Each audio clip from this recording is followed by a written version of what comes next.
Fans, welcome back to the Redbird Rundown presented by I-70 Sports, your home for all things St. Louis Cardinals. I'm Matt, here with Andy and Jonathan. Yeah. We would love if you would share our Spotify and Apple links with your friends. It takes just a second and helps us out a lot. They can be found on Facebook, Blue Sky, and Twitter.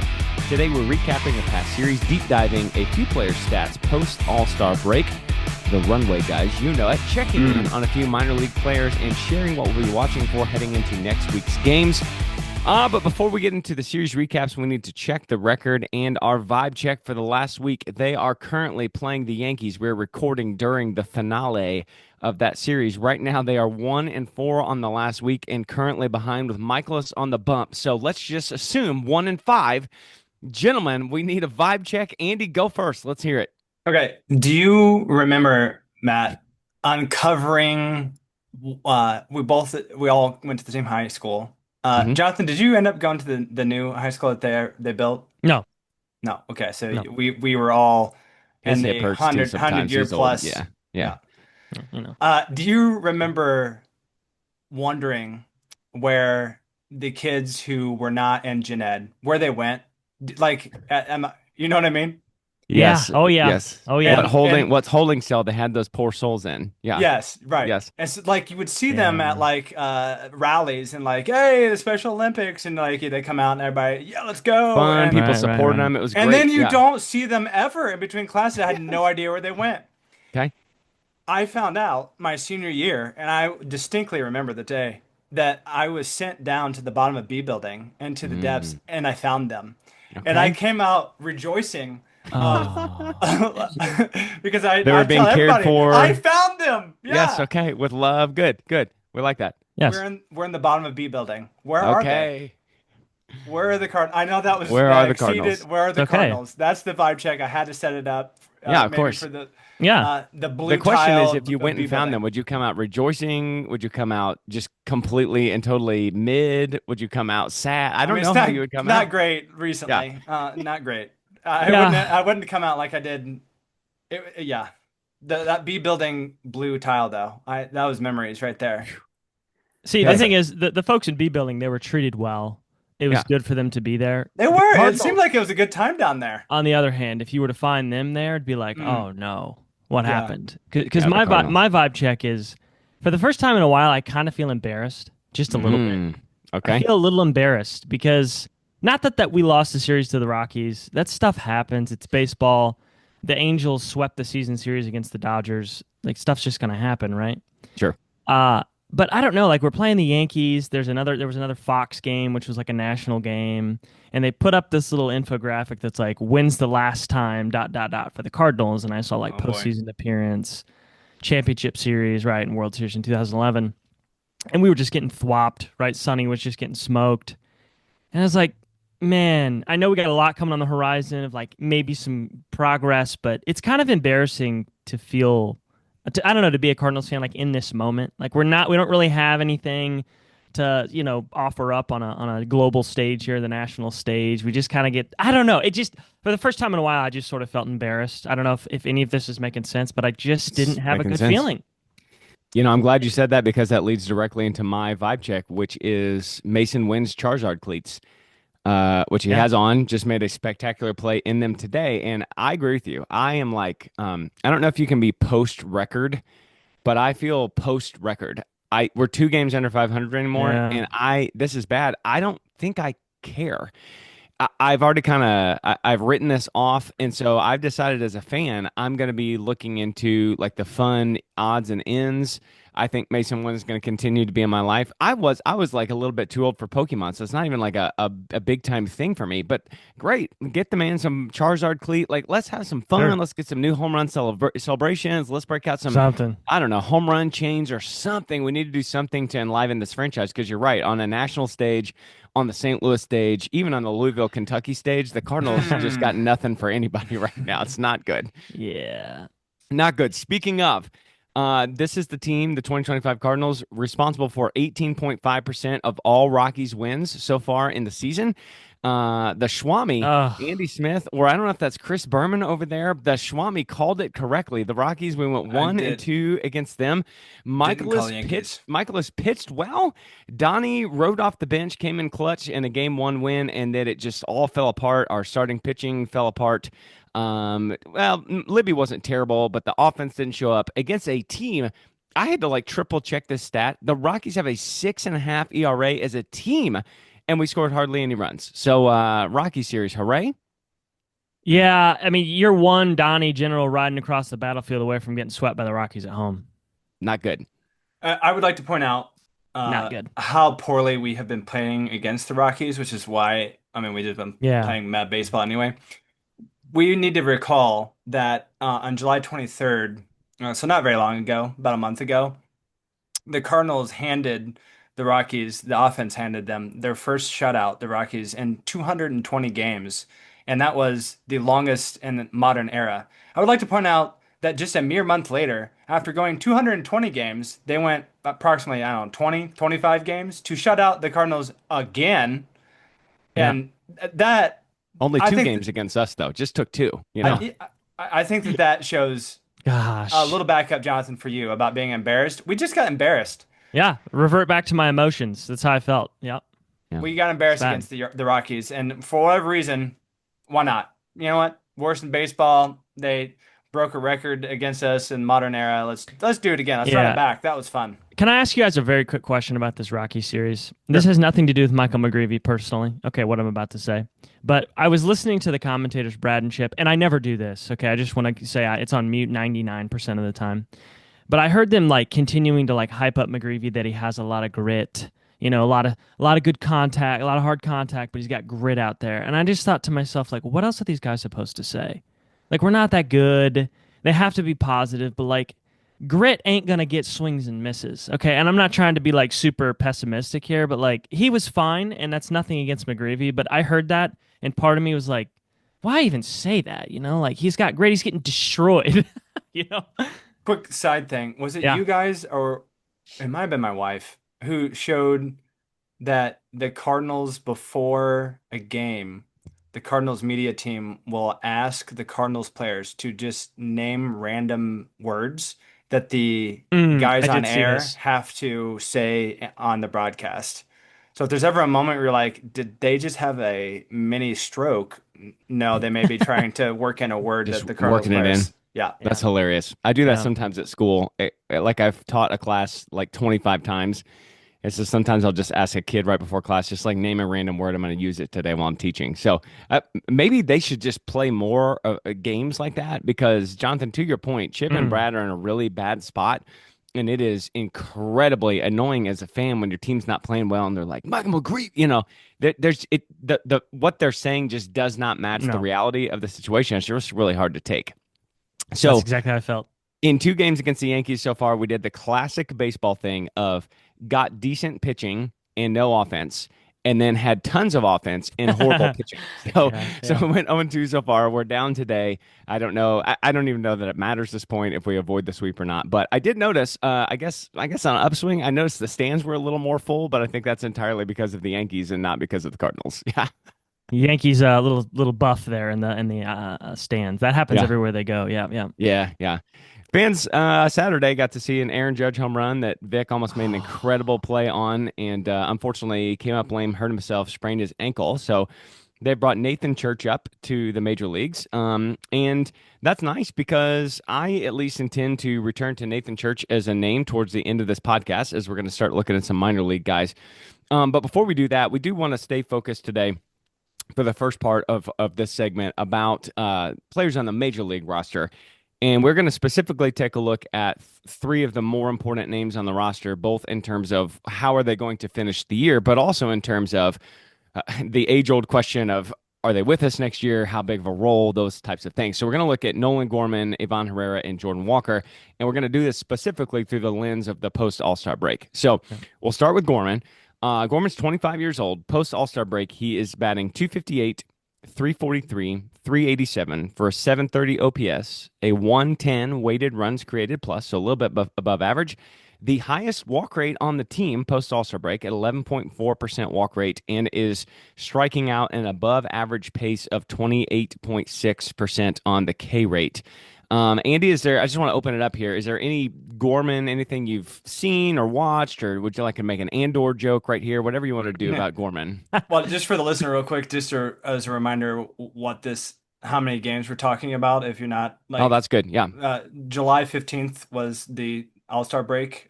So this has been about a month of information, and some of these stats, depending on how hurt they were before the break, this represents like 20 to 30% of their at bats and swings for the season, somewhere in there. Just a FYI out there. Probably a little bit bigger than a small sample size, but not a huge sample. Yeah. But for whatever reason, baseball's real, like, after that All-Star break is like a monument, like it's like a thing. So like the birth of Jesus, BC and AD. It really, it really delineates. Yeah, it is. Yeah, I like the numbers of like Walker, Gorman, and Ivan. I was surprised. I know that you just asked me about Nolan Gorman. I was shocked to skip ahead real quick of a stat that I did not expect to come across, and I'm just like itching to get this out there. So sorry for hijacking this, but it was like, okay, Jonathan, Yes, for that's me. Right fielders since the All-Star break, Okay. who has more hits, Juan Soto or Jordan Walker? The way you're setting this up, Yeah. I feel like I just want to say Jordan Walker. Yeah. Because Juan Soto has been largely not worth $700 million billion this year. Right. So I'm going to say Jordan Walker's my answer. So Juan Soto is number 2 in the league in right fielders since that time. Okay. And Jordan Walker is number 1. Jordan Walker has Like we all approximately predicted, 31 less plate appearances. So he has less attempts. He has 32 more hits than Juan Soto. I about fell over. I mean, I know he's doing well. You know what I mean? Like, and I'm sorry for skipping ahead and just going to Jordan Walker and when Matt asked about Nolan Gorman. But I about fell over whenever I saw hey, that's a stat. So, Jonathan, do you have a stat like that about Nolan Gorman to get back onto Matt's original question? I don't have a cool stat like that compares our largely struggling, possible budding all-star to a guy who's making almost $1 billion. I don't have that. But I do have the things you highlighted, Matt, that were very good positives. I just kind of pro and con listed these people is what I did. His walk rate has been at a career high the entire year. That's excellent. They talked about this in spring training, and that's what he was going to try to do. If you recall last year, in the year prior, he could never catch up to the high fastball. You know how we always joked about Walker's going to get the sliders blown away? Gorman can't hit a high fastball to save his life. Well, he's been laying off of that, which is why you're seeing this elevated walk rate. He's still striking out at a pretty good clip. The thing that scares me, so those are the pros, right? He's walking higher. He still has really good slug. You saw it last night. He hit a pretty far home run, pretty long home run. He's got that in him. He strikes out way too much. These are the cons. And the biggest thing that's killing me about him is his hard hit rate has continued to trend downward throughout his career. It's still above average. It's 41%. The average is 35%. That's still above average. But when he busted into the league, it was 3 or 4 percentage points higher. So that's continuing to go down, as well as his average exit velocity. This is just, I'm pairing those two things to say, how hard does he hit the ball? How often is he hitting the ball hard? That is a good indicator to tell you, no matter what kind of contact the guy makes. It's like Walker. If he makes contact, it's going to be a hit because he hits the ball so hard. So for Gorman, his only tool is that he can hit. He's an atrocious defender, right? Mm-hmm. Which is, we have seen, he's looked like, honestly, like a... Third base has been particularly bad lately. Those orange cones you see on the interstate, that's him over there at third base, is what he is. So yeah. He still strikes out too much, and it's the exit velocity and the hard hit rate that scares me for somebody that's their only tool. Matt? Yeah. I think headed into the offseason that I think Nolan Gorman is the single most interesting person for me on this entire roster, because I think it's going to tell us a lot about what Chaim Bloom is thinking and what his team is thinking and how far they are down the road, whether or not he's a part of the team, they move on from him. Because my key question about Gorman is, what is it? Is Kyle Schwarber in there? Because Kyle Schwarber does not play defense at all.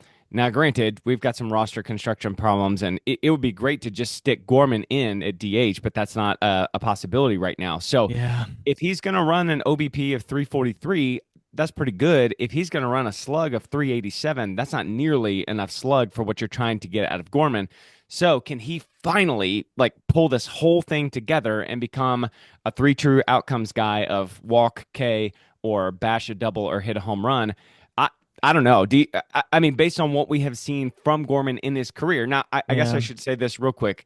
Gorman's career numbers for age 22 through 25 are very similar to Schwarber's age 22 through 25 stats. So, again, maybe I hate to do this, but maybe we just need some more development time here with Gorman. Where are you guys at? What do you think? Is Kyle Schwarber in there or is it not? Schwarber, it's actually interesting. Yeah, Andy, do you have something on that? I was gonna say I'm glad I don't have to make that decision. That's what I was gonna say. Yeah, these are all monumentally difficult decisions to pick between these super guys. hard. It is. But I actually just listened to another podcast where they talked about Schwarber pretty in depth and how it benefited him so greatly to stop playing defense, and all he did was hit. And so he's like a premier talent right now. I mean, he might be the best hitter in the league with Judge and these other guys, just straight up from a contact rate. Like he's either gonna, like you said, Matt, he's gonna hit a home run or he's gonna strike out or walk. Like there's really nothing in between. Is it in there? I don't know. And how long do we give him to do it? That's my counterpoint to you is do we go into 2026 and giving him what? An entire year to be the DH? Like to figure it out? Like I guess that's the overarching question is the guys we're going to talk about today. And we could have extended this list to Newt. We could have extended it to Burley. There's a lot of guys. We can do them in the future too, because yeah. But it's all about like, could it be in there? Yes, I think the answer is yes, it could be in there. He smoked the minor leagues. He is always profiled as a guy that can hit a lot of home runs. It's just we've never, ever seen him pull it all the way together. And him being such a bad defender just leaves a bitter taste in my mouth. Because every time he's out there, it's like, golly, he's like insufferable. It's hard to watch him do that. Maybe this is bad. And again, maybe this is a Mozeliak cluster bomb on the roster. But maybe his fate is more tied to what Nolan Arenado does than anything else. Because if Arenado's gone, then I think there's a whole lot more space to say, okay, you know what? Gorman, sink or swim, third base is yours. Yeah. Do it. This is really it. If Arenado is still on the team past this offseason, I mean, Weatherholt is just bashing down the door in AAA, smoking AAA. There's more roster constriction on the way. So I hate to make it dependent on somebody else, but I kind of think that's where we're at with him. Let me put you guys on the spot here in the middle of August. Andy, is Nolan Gorman on the team next year? Yeah, I think he's on the team. Okay. Yep. Jonathan, do you concur? I think he's on the team just because I think they'll be afraid to lose the slug. I think he's the one guy that has true power potential, and that's really hard to find and something we do not have. So I think he will be on the team. Do I agree with that? I'm a little milquetoast on this, and I'm a little in the middle. I don't know if I agree with that. I think I would cut somebody else first, like Burley. Like I think I tried to trade him. I just see him as less of an asset than Gorman because Burley's not going to hit 40 home runs. There's a world where Gorman could do that. And he kind of slots into that Walker plot armor just a little bit because you see all the promise with Walker that we'll get to. You can kind of see the same thing with Gorman. Mm-hmm. You know what I'm saying? Like if he hits 40, 45 home runs for another team, you're like kicking yourself. Yeah. Yep. I'm going to plant my flag here and say that Chaim Bloom is going to do a good job, but he's not a miracle worker. I think Gorman is not on this roster next year because I don't think they're going to be able to move Arenado, and I don't think they'll do something as bold as just release Arenado and eat the money. And so I really think that he's going to be gone. I think Bloom is going to get what he can for him. And I think we're just going to move on with other guys filling roster spots because, to be fair to Gorman, he's had more quote-unquote runway than any of these guys we've been talking about. He's been up for 3 seasons. And it's not like he's been injured all the time like Newt. He's had a lot of time. And again, it's always, I feel like this is the case with a few of our guys. It's always, it's in there. Oh, if we could just put it together. Oh, if we could just see it. And to your point, maybe we get rid of him and he does it for somebody else. But I'll also say if that is the case, I will understand the move and what needed to happen. And it just kind of sucks as far as that goes. Do you think that Sajaci has any pressure? Like, do you think he's putting any pressure on them to think about this? Like, has he proven in his time he spent with St. Louis that Gorman is even more expendable? Because he's kind of clogging that up too. You know what I'm saying? Yeah. I don't think, in my opinion, I don't think Sajayce's ceiling is as high as Gorman's. And Sajayce is younger than Gorman and has more years of control left. I just, unfortunately for Thomas Sajayce, I wouldn't put any pressure on any part of the roster because of Sajayce, like I would with Weatherholt, right? I agree. I agree. I was just curious. Andrew, do you feel the same way on that? I mean, Sujeci just roped a double and scored two, but sure. Yeah. Yeah, no, yes, No, no, no. I'm I not do saying he agree. can't be part of the team. And yeah, I mean, I Yeah, think yeah, he'll be a Agrees. good player. I just, yeah, yeah. Okay, well, will remains to be seen on Gorman as it kind of has his whole career, and again, this will be a key guy to watch to see what Bloom does in the offseason. So Ivan Herrera, post All-Star break, also 25 years old. Herrera has been, the stats confirm what I've been seeing. He's been on a bit of a downer after the Yeah. All-Star break. It's 250 average, 333 on base, 337 slug, 670 OPS, 95 weighted runs created plus. That's 5% below average for a DH with no defensive position. 8.5% walk rate, 25.5% K rate. Here's what I noticed, and then I'll throw it open to you guys. The ground ball percentage is up some, and the line drive percentage is down some. And so I think you just get some of those line drives that are going to probably go for doubles, and you end up grounding out to the shortstop. I think he's still hitting the ball hard, but the profile has changed. So I think that's what we're seeing in terms of his numbers. Jonathan, why don't you start us on Herrera? Just door open, yeah, whatever yeah, you want yeah. to Yeah. say. I was gonna say I think this has been a pretty prolonged slump for Ivan, Hmm. right? And he's still at a 95 WRC plus. We have seen Newt, Gorman, Sure. Walker, That's a good Donnie. point. Their slumps, their WRC plus has been like, I'm not kidding, in the 20s or the Hmm. 30s, like really, really bad. We have noticed that Ivan has been this way. Every underlying metric that you talked about, Matt, I mean, you talked about the ground ball rate. All the other ones that I really focus on, hard hit rate, swing speed, exit velocity, all of that stuff is elite. All of it, and it's only getting better throughout him being and actually getting opportunities in the major leagues. The thing that we don't talk enough about with Ivan, when I was looking at his profile, just studying him a little bit, was he has lost a considerable amount of value not being a catcher. Mm. We haven't talked about that really in depth. He was pretty bad as a catcher. The metrics back that up. He's pretty low on the scale here, but him being a pure DH, you don't really want that. Really, you Right. don't. Unless you have a guy like we talked about Schwarber who could just do it. Ivan, I don't know that he's good enough to just be a DH. I mean, if I was going to place my bet on one guy on our team to do that, it's probably him. He has Hmm. proven that he is a hitter. Hmm. But if he's your catcher, oh man, he is really valuable. Like if he could just be a league average catcher, he's really valuable. So that's my con. I mean, he's an untouchable guy in my opinion. He's the Yeah. best hitter on our team. Everything tells you that. It's just the value lost from him not being a catcher really hurts. Yeah. Andy, Ivan, thoughts? Yeah, there was a stretch. You're right. It is a prolonged lull. About the entire time since the All-Star break, he's cooled off from the all caps Avon trains. Uh, there is a stretch though, in August, early August, where he was approaching 400 on base, Oh yeah. expected weighted on base average, which is, listener, you're ready for this one. It's you use stuff like exit velocity, launch angle to see what it should have been. Whether or not, like maybe a defensive player made a stupid good play and robbed him, like oh he was robbed. All right, Uh, strips that. yeah, Right. it strips all that away and like simulates basically, okay, based on these things, this is what the Madden simulation says that it Right. should be, right? The EA servers say. So he's, the on base average at from your DH for prolonged amounts of time. He's still overall for the whole season. He definitely isn't a lull. He's Yeah. so if you take that metric, so this is what simulations say that this guy should be doing for the whole season. It's 356, and there's a stretch in early August for about a week where he was like at 400. I'll take that. I'll take that any day of the week. Yeah, there's gonna be lulls, but like again, if you just do the season as a whole, this is unless this continues, if we're all the way into the end of the season and he's still in the slump, good luck front office. I'm glad I don't have to make that decision.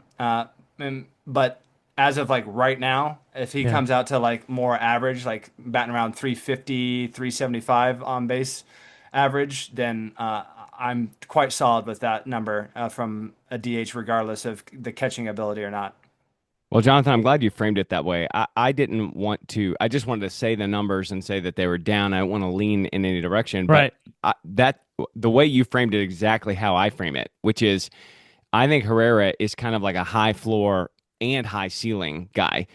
Like Brendan Donovan to me is a high floor but kind of low ceiling. You know what I mean? There's only so many ways that he's going to transform your lineup. If this is as bad as we've seen Ivan during this season, and he's still almost a league average hitter going through just basically what for him is a power outage. But to your point, the exit velocity, like all the things say, no, no, no, this guy's still hitting the ball hard. It's just the profile has changed. Yeah. That to me is the essence of the definition of what we're talking about when we use the catchphrase underlying numbers. Is you go a level deeper than his results and you take a look at how hard is he hitting the ball, all those kind of things. And I still think he's our highest ceiling hitter, besides maybe a guy batting first from Memphis. Um, No every other kidding. night. So my key question for Ivan is, I mean, he's going to be on the team. I don't know if he's going to be. I don't even really care about his position if he's going to hit like this. So my key question for him is he a capital G guy? Is he a lineup changer? And Jonathan, I think you said something smart about Schwarber. If Herrera's just our DH and that's all he does is just hit, he's 25 years old, but he hasn't had a whole lot of major league playing time. He's probably going to get better. So is he a capital G guy? Is he worth building the franchise around? Yeah, Andy, I don't know. I mean, I was going to say yes, I think he has got to stay. He and Yeah. Wynn are the only two concrete untouchables for me for like several years. Walker is kind of in like the concrete is maybe drying, right? It's like he's there. You know what I'm Yeah, saying? yeah, He's in the yeah. conversation just because everything that you know about him. But yeah, I mean, if this guy's on your team and this is what he does, and if you look at his overall stats, that's incredible. I mean, who would want that? We also do not have any right-handed hitters that can really do anything. Mm, mm, He's one of them, mm. so we got to keep him. My big question is, where is he going to play in the out? Like, where's he going to play? Is he going to play in the outfield? Is he going to play first base? Because on a team like we're watching the Yankees here, this is a pretty good reference. They get crushed for being kind of sloppy on defense. That's what Yeah. lost them the World Series last year. Yep. You can hide a few lower level defensive guys. Every team does it, right? We are just really good up the middle. Vic has been awesome. Wynn has been awesome, right? Arenado was better this year. You can hide a few of them. You cannot have a bunch of them. If you run out next year and your center fielder is Vic, your left fielder is Herrera, and your right fielder is Walker, I do not feel good about the outfield defense. And that's with Walker being much better. Now, that doesn't mean Ivan can't learn and continue to do it. But my overarching point is I think you got to pick a guy that you stick with out in the outfield and hide one of them, right? Hide one of these guys in the outfield because I don't think the answer is to put him at first base because first base is arguably harder than one of the corner outfield positions, right? There's a lot going on at first base. So, Yeah. yes, I think that to answer your question, I believe he is a guy. I believe he is on the team. I believe he has to be on the team going forward. I just don't know that he's the capital G guy. Like he's not like Aaron Judge. He's not like somebody that's like, oh my gosh, it's Ivan coming to the plate. But he's awesome. He's been great for us, and I think you Yeah. have to have him. Yes. Yet, I would say that all that he's not that yet. I'm Yeah. not saying that True. he will, but I think he's definitely.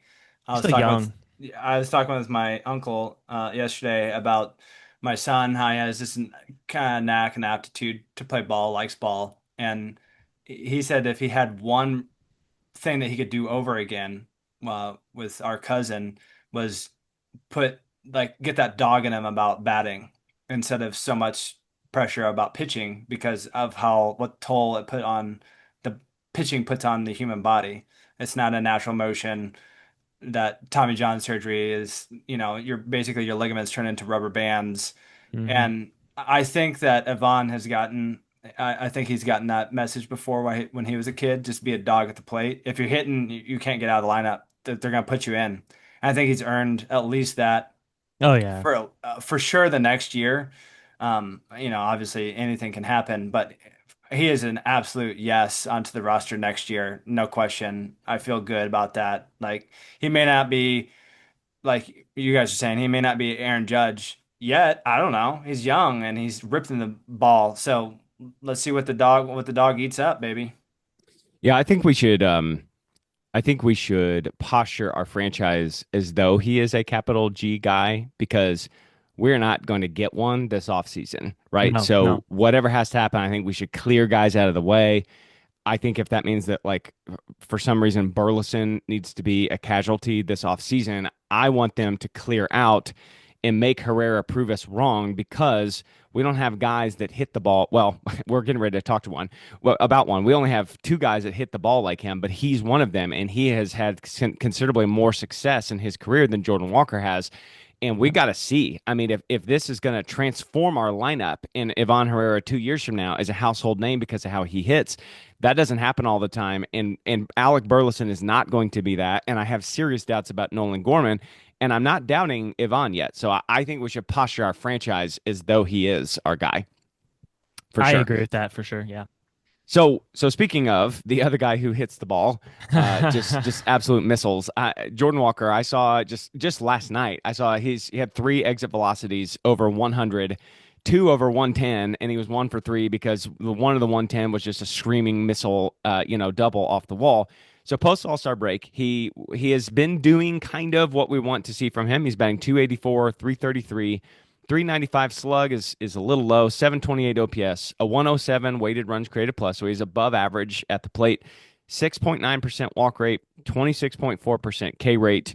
And what I saw was we're getting higher hard contact numbers, but that ground ball rate is still really high from him, although not at like his peak. So Andy, Jordan Walker post All-Star break, we've already sung the Juan Soto praises over here. Got anything more to just open floor say about Walker?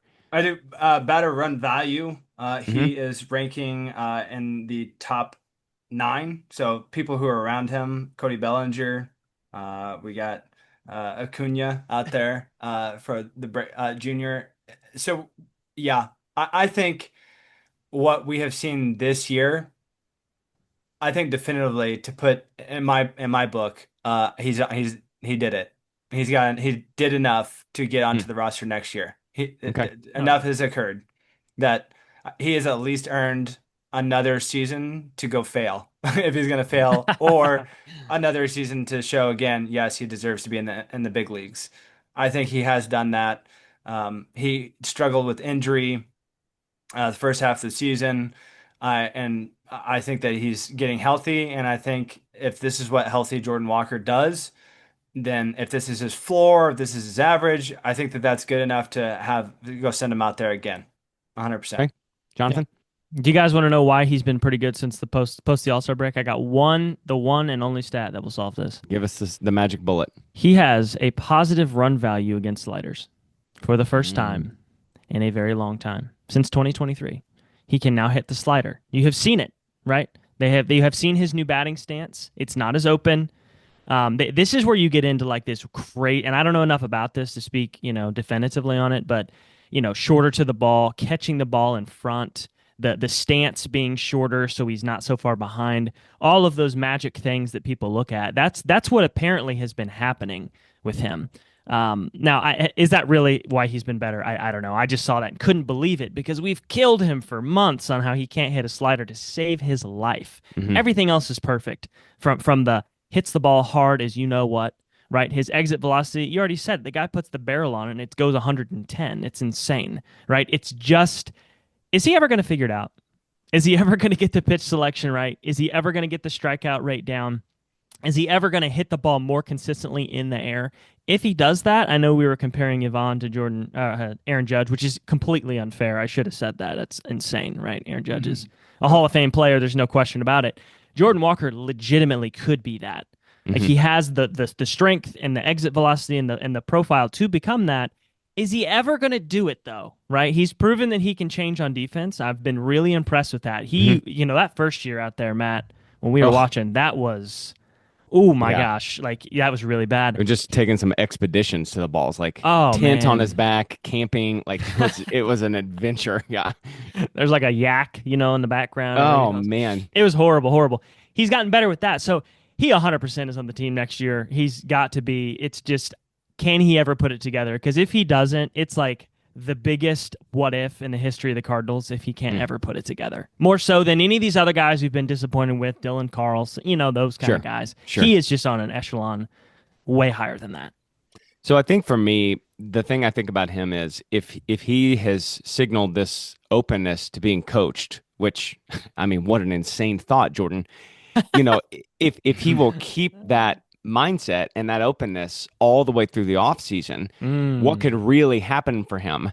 So I don't know. Look, guys take different paths to greatness, and if he's ever going to be great, maybe he failed enough in order to, run up against the wall of I need to be different and I need to change. And so if that's what it was going to take, I mean, if he'll continue, because I guarantee you, Brant Brown has been giving him some things to work on and the Yeah. stance, and I guarantee you that the stance has led to better success against sliders. And so again, if Brant Brown can adjust that, and I think this is a good point to remind everybody that Albert Pujols just flat credited Brant Brown with changing his offensive approach with the Dodgers, and then the Cardinals reaped the benefits of that. Albert was like a legitimate weapon at 42 years old in our lineup.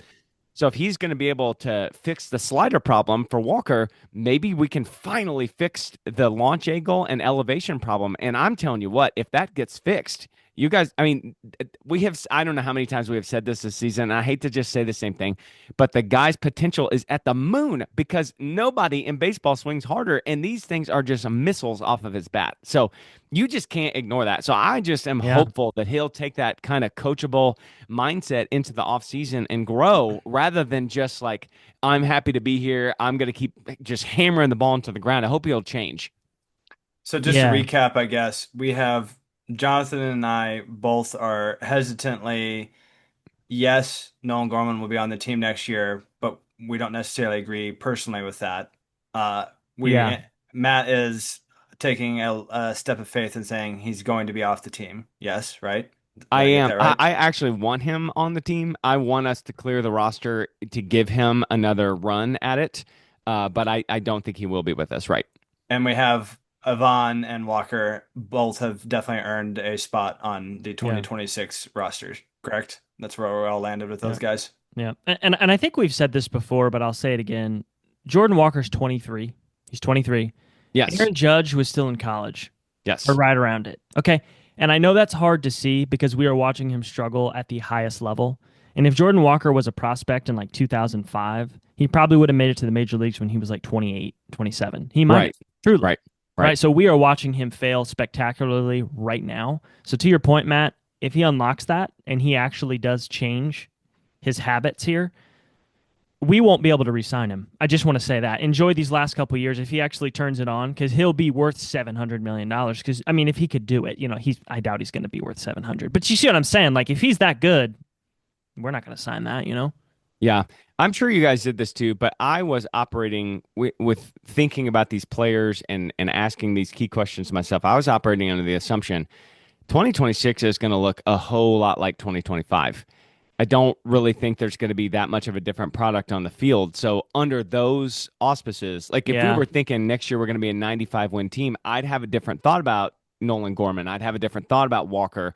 But I'm thinking this is still, I don't want to use the word runway again. Let's find a new one. But I think we're still in that kind of churn of the roster. I think, is that how you guys were approaching it too?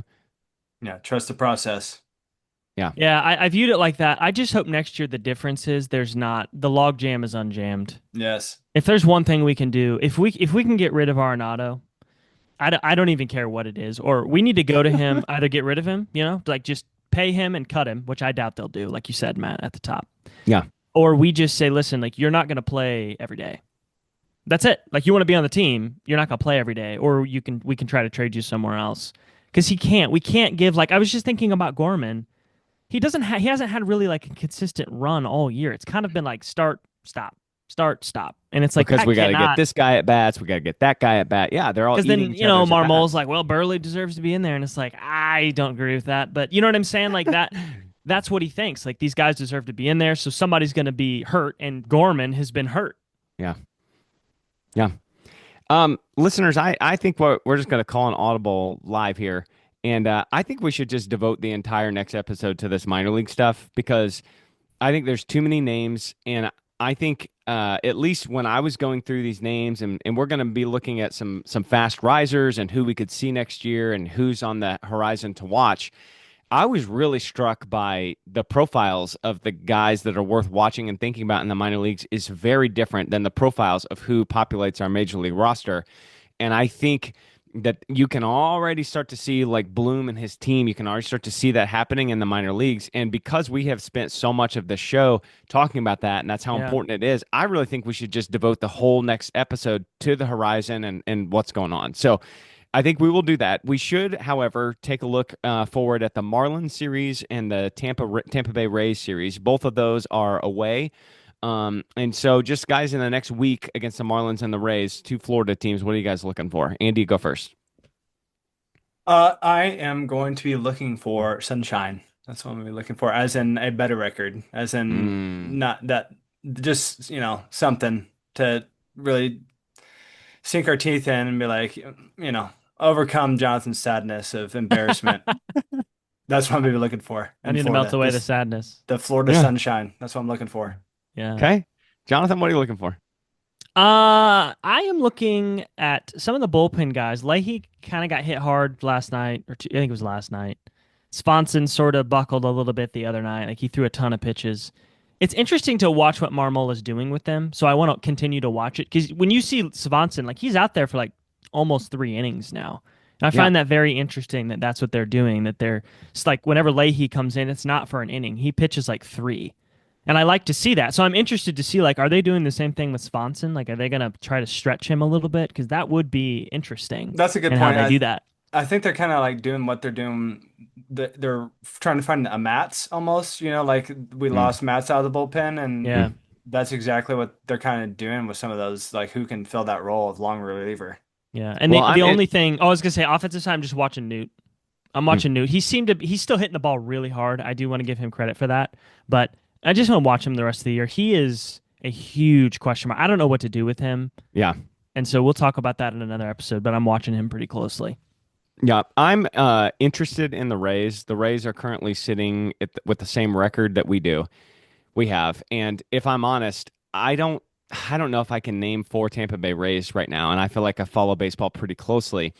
So that is a franchise with just a wonderful track record of player development and all that. And so as I'm watching these games, I just want to see their guys. I want to see how they profile when they flash their stats up, like what kind of players are they developing? Because Chaim Bloom worked in the Rays organization, and that's why we were so excited to get a hold of him after his Red Sox tenure. So I'm very interested in the Rays just to see what they have going. Sometimes they'll have great years, other times they're kind of low, and this year's kind of a down year for them. So I am interested to see what that holds for us.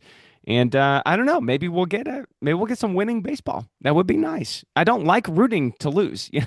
That's not fun. I'd still rather have this team win, even though I see the big picture of the franchise. I'd still rather have some dubs. So we want to thank you for tuning in to the Redbird Rundown, your go-to source for St. Louis Cardinals news. Subscribe, rate, and review the show to help us grow. Follow us on Twitter, Blue Sky, and Facebook for the latest news. Keep your rally caps on, and let's go Cards. Bottom of B building.